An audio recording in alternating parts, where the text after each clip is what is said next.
Hi, I'm Los Angeles County Supervisor Don Knabe. I'm pleased to welcome you back to another episode of Dialed In. Los Angeles County is made up of 88 cities and over 140 unincorporated areas, each with their own issues that require local, state, and federal level involvement. 18 members of Congress represent districts here in Los Angeles County, and it's important that we work together to benefit all of our residents and constituents. This month, I'm excited to welcome back to the show Congressman Ed Royce, who represents the 39th District here in California. His district includes Hacienda Heights, Roland Heights, Diamond Bar, and parts of Orange and San Bernardino counties.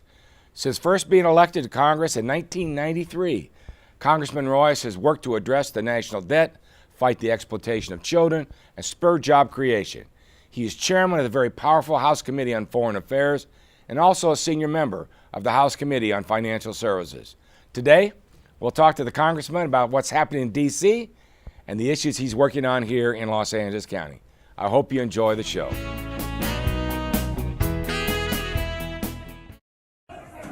When Dennis Walker was in high school, his locker partner, Dave, stole his girlfriend. And Dennis realized Dave was not his friend. When Dennis got satellite, he also got an unreliable signal. And he realized satellite was not his friend. Now he has Charter and a reliable weatherproof signal, just like thousands of others who switch every month. Take it from Dennis. Satellite is not your friend.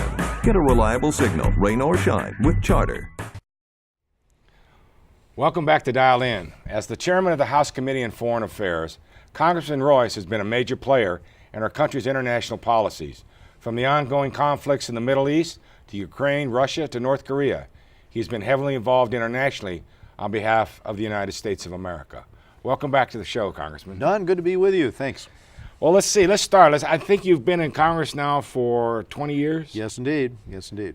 Any significant changes? Well, you know, other than the polling numbers? Before I got to Congress, one of the things you would see is more, I think, cooperation. Tip O'Neill, for example, was the leader in the Senate of the Democrats, and Ronald Reagan back then was the president. But you noticed how they found a way to come together on common ground in order to do work in a bipartisan way for the good of the country. One of the things I've tried to do on the Foreign Affairs Committee is to bring both sides of the aisle together to work in tandem, and I think we've done a good job of passing bipartisan legislation.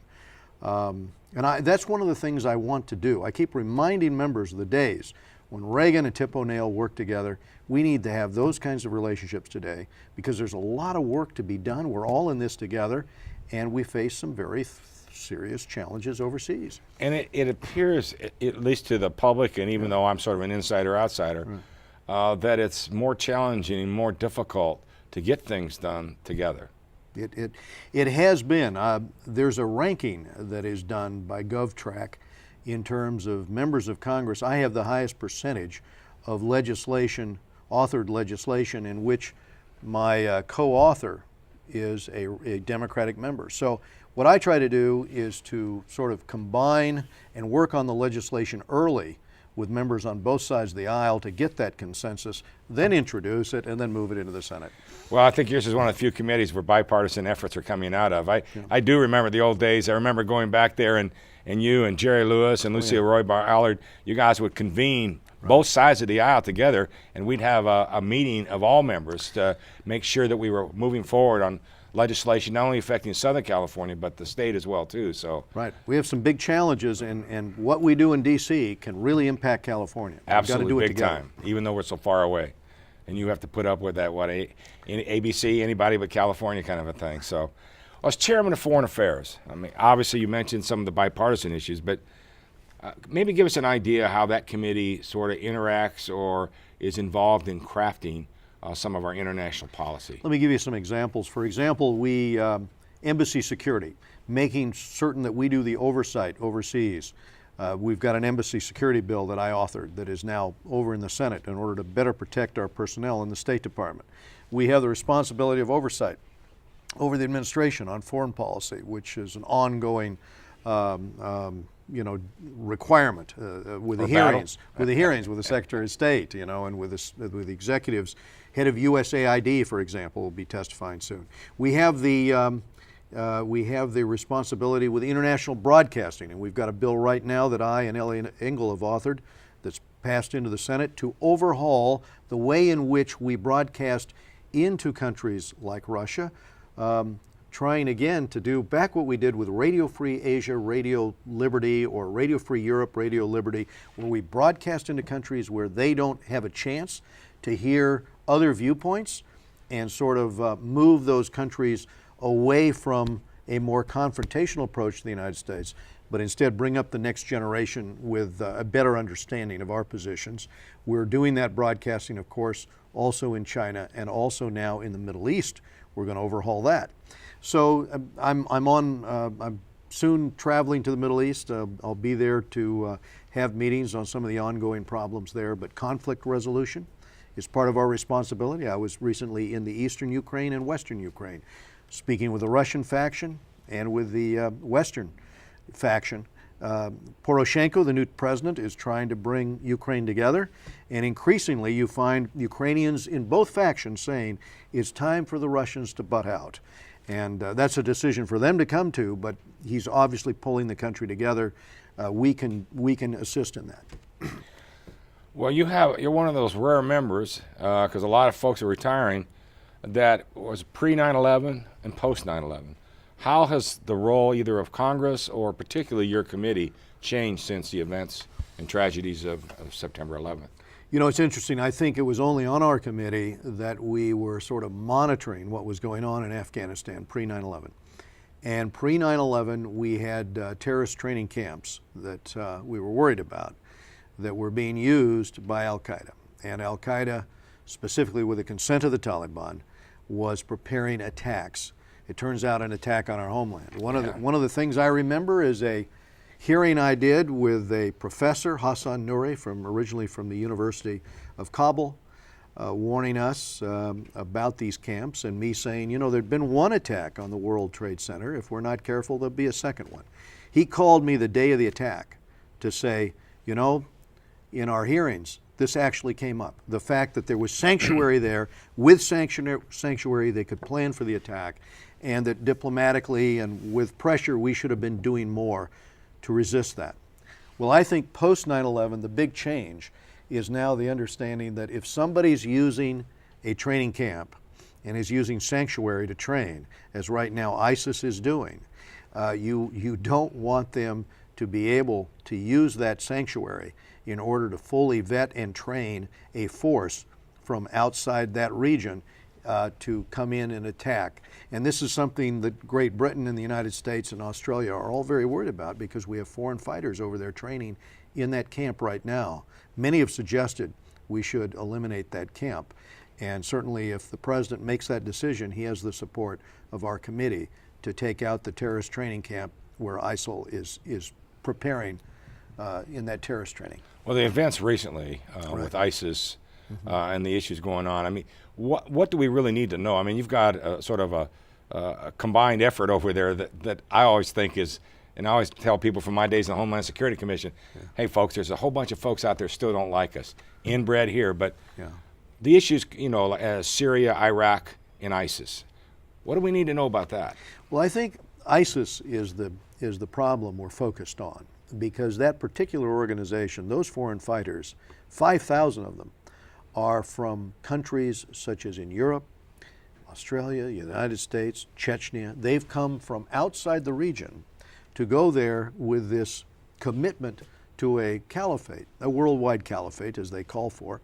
And because they have passports from their home country, you now have this situation, you know, where you have 1,000 people from Britain walking around with British passports, or 150 from Australia, who could go back to those home countries and carry out the attacks that their leader has called for. And for that reason, there is this renewed interest in what could we do to suppress ISIL. And, you know, you have in the region fighters like the Kurdish forces. If we give them the equipment that they say they need, you know, the anti-tank missiles, the artillery they need, they could do a very good job on the ground. We don't want to see U.S. boots on the ground, troops anywhere in that region. But, you know, in terms of drone flights, an armed drone that would go over, you know, their training base and go down and knock out these Chechens who are training the foreign fighters and eliminate that threat, that's something that we're very much focused on.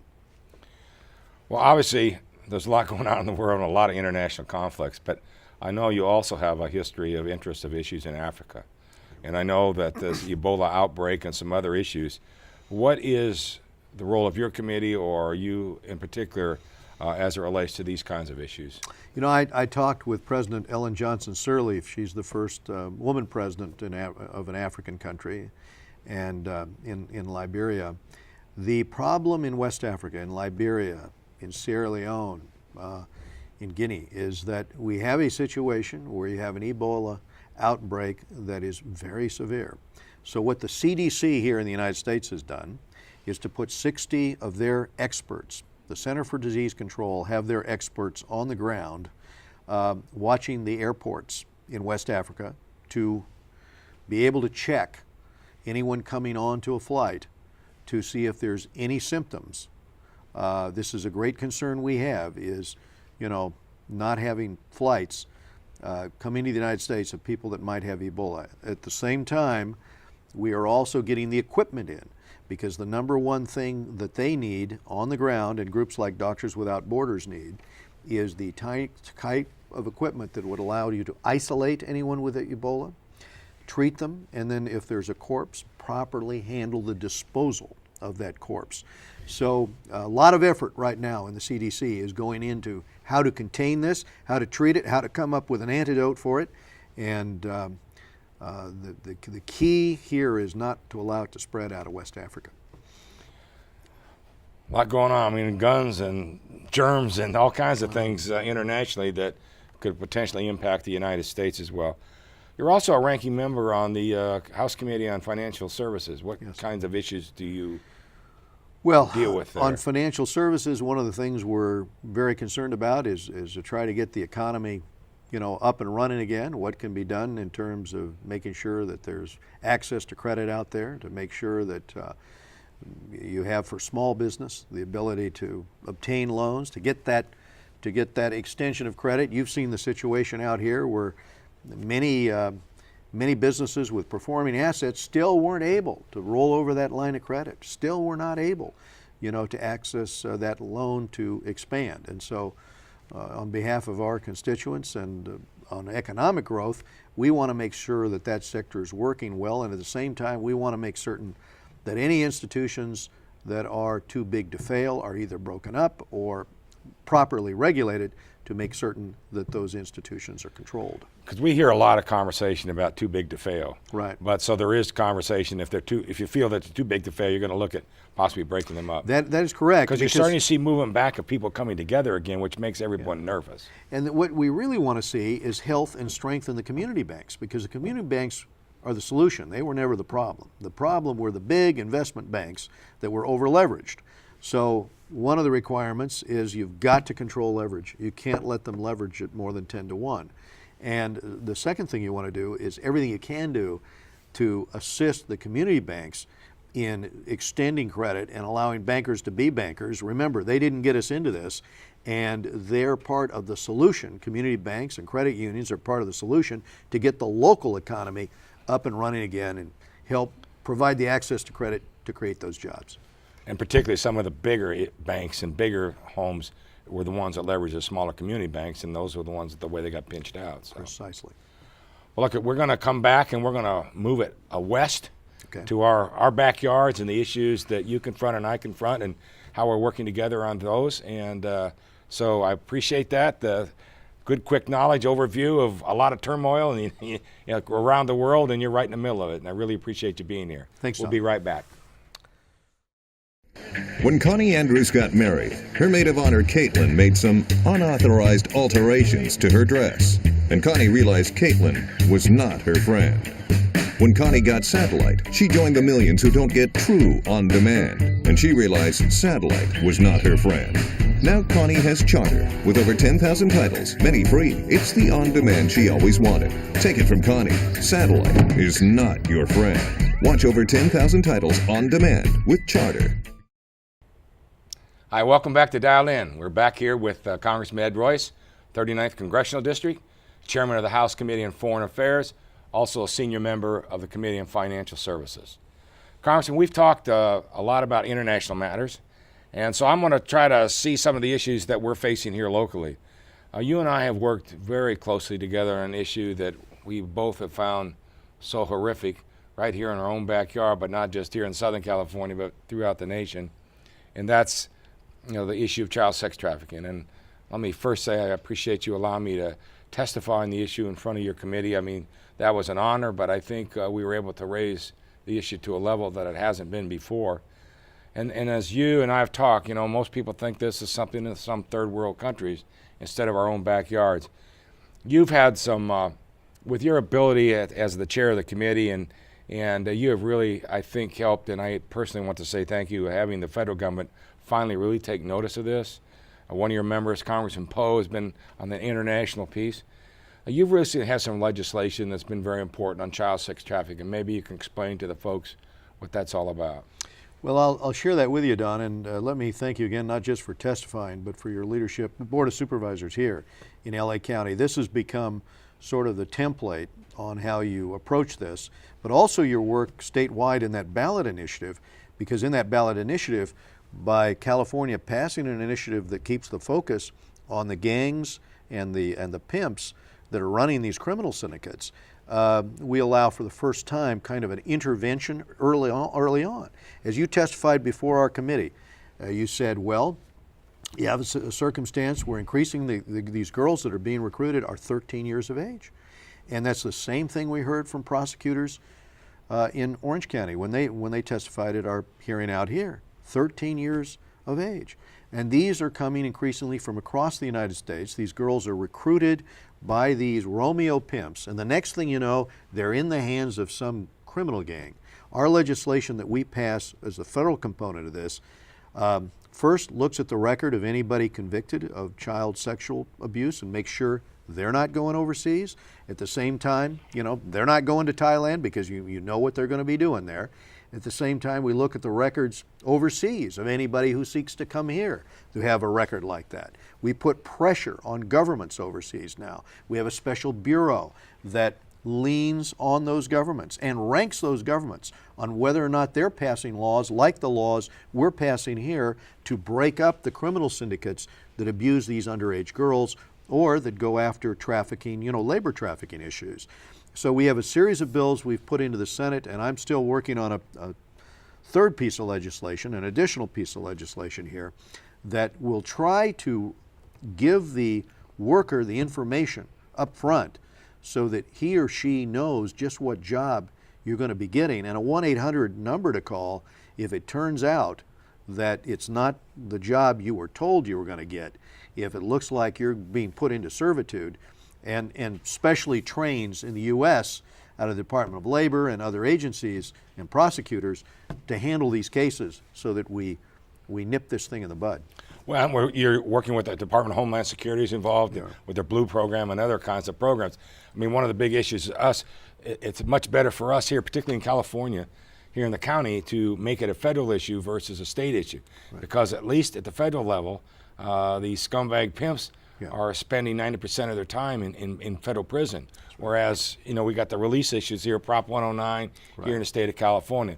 We've recently had a very successful package of bills come through the legislature that, waiting for the governor to sign. He signed some of them, from the issues you said, to make it a gang crime. The issue to allow wiretapping. Even those that, believe in freedom of speech and rights and all that supported that, to be able to use wiretapping. Yeah, because you're basically using the same thing you would use against the Cosa Nostra. Right, and gangs and those kinds. Because as you know, and we've learned early on, is now a gang issue because it's much easier to turn these young girls 6, 8, 10 times a night than only sell a gun or drug one time, and not nearly as dangerous to do this.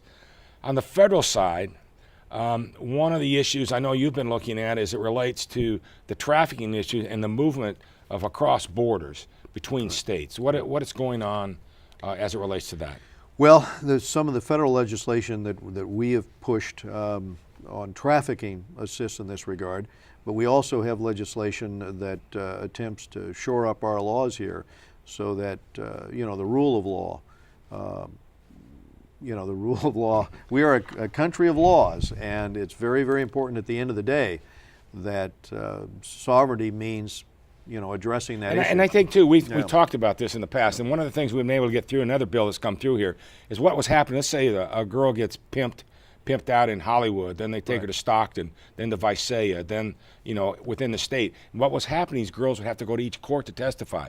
So what we've done is got this legislation that says if we catch the pimp, a girl can testify in one court for all these things. It would be great to have the same kind of legislation. Let's say they go from Hollywood to Las Vegas to San Francisco, back to Vegas. If those girls wouldn't have to go to Nevada and California. Exactly, and that's why the federal component's important here, because typically what's happening is a girl is getting recruited by one of these Romeo pimps. She's 13, 14. She gets recruited up in Oregon, or she gets recruited in Arizona. He brings her out to California where she has no ties to the family. From the federal nexus of this and taking her over state borders, we can then make sure that that criminal gang is put away for good. Well, I really appreciate all your efforts on protecting children. Let's switch gears here a little bit. You and I share many of the same communities we have over the years. Your boundaries have moved more than mine, and you've been moved around a little bit, but we always have some common ground there to work on. But there's a couple of issues that I know that are extremely important to you and important to me, and that's veterans issues, as well as job creation. Let's start with the vets. Everyone knows that you've been an outstanding supporter of the vets. There's been a lot of conversation. We all work together to try to improve the lives. I mean, these folks put their lives on the line. They're out there right now in harm's way while you and I were sitting here. But when they come back, they don't get the same kind of treatment they get with the love around them from America when they're in the battlefield. What are some of the things that, the issue at the VA hospitals, for example, maybe you can give us some insight of what's going on there. Absolutely. We've been able to move bipartisan legislation that does two things. One is to hold those in the VA accountable. As you know, the audits are being done right now, so that for the first time they can be fired when they're not doing their job. And second, if a veteran is trying to get access to health care there, and for some bureaucratic reason they're not seeing him, he should be able to go to a doctor outside of the system. Both those bills we have passed now in our law, which is an important step. There's so many things we need to be doing for those who are making that sacrifice for the United States and serving.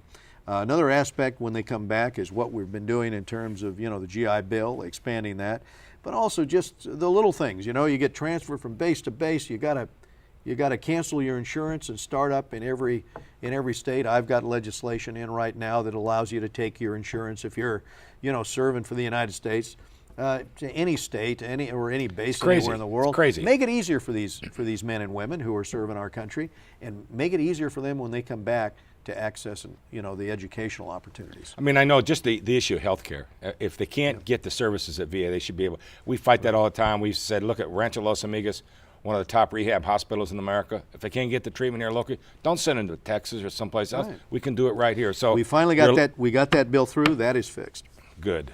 Because by the way, we're also working on the, with the county here on the situation of veterans who have passed away, making certain that those remains are properly taken care of. I think we've got that.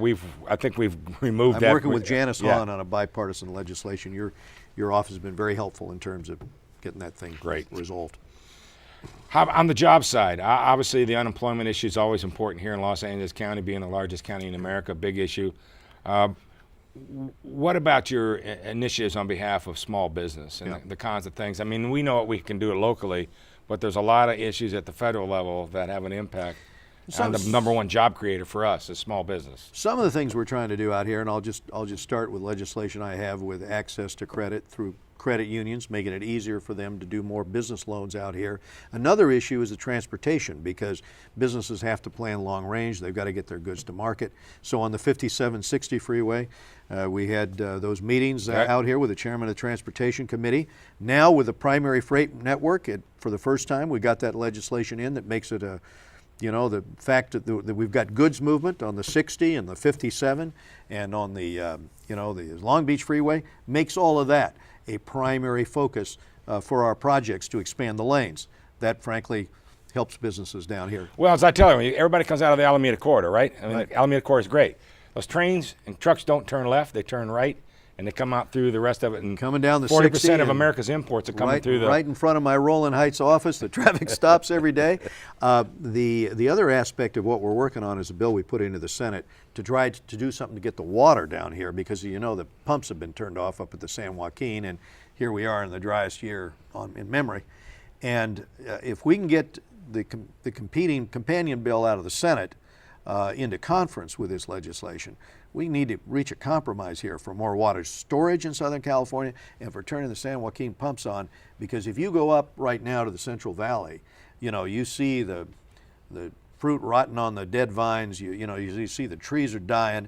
Agriculture is one of our major exports. Absolutely. It's really hurting us, and at the same time, it's also, water is a business need for businesses down here. So those are some of the areas we're working. And particularly, I mean, I think that would be a great bipartisan effort, is to turn the faucets back on. I mean, absolutely. Now our senators are from San Francisco. They got a little bit of different view on the Delta, but we should be able to reach a compromise with them to get this, federal legislation to, get the storage and get the pumps on. What about job training for the jobs of the future? Sometimes it appears that we sort of have a disconnect between the jobs and the education needed to perform those jobs, and causing a lot of imports from other parts of the world to come in and take good American jobs. Oh, I was looking at the forecast here in California, for example, for computer science. Demand's going to be 1.4 million.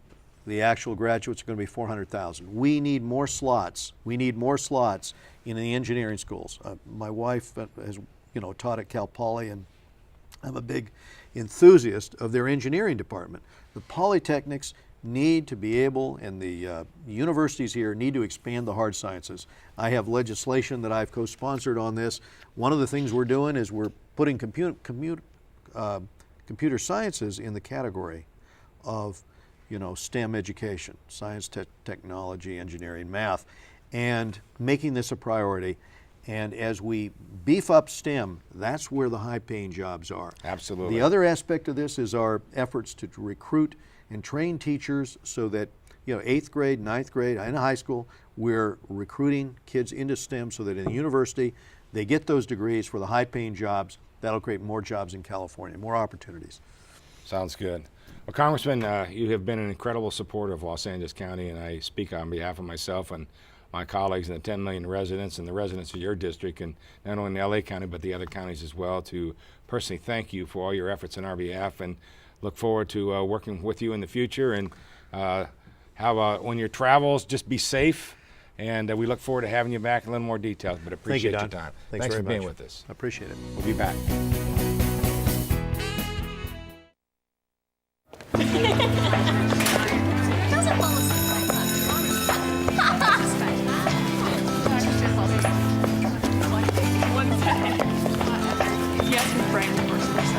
No way.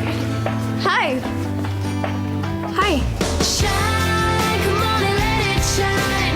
Light me up, make me feel alive. Hi. She actually said hi to you. Shine on me today. Thank you again for tuning in to Dialed In. I want to thank my special guest and longtime friend, Congressman Ed Royce, for joining me today. Congressman Royce has been an incredible advocate for veterans and victims of child sex trafficking, and I am very grateful for his friendship personally and professionally over the many years. Whether it is an international, national, or local issue, relationships truly matter in government. Here in Los Angeles County, we are reliant on our representatives in Congress to help us with the many issues at the federal level. We simply can't do it alone. Our residents need to have their representatives at the local, state, and federal level communicating and working together. But thank you for tuning in to another episode of Dialed In. I hope you'll join us next month for an all-new show.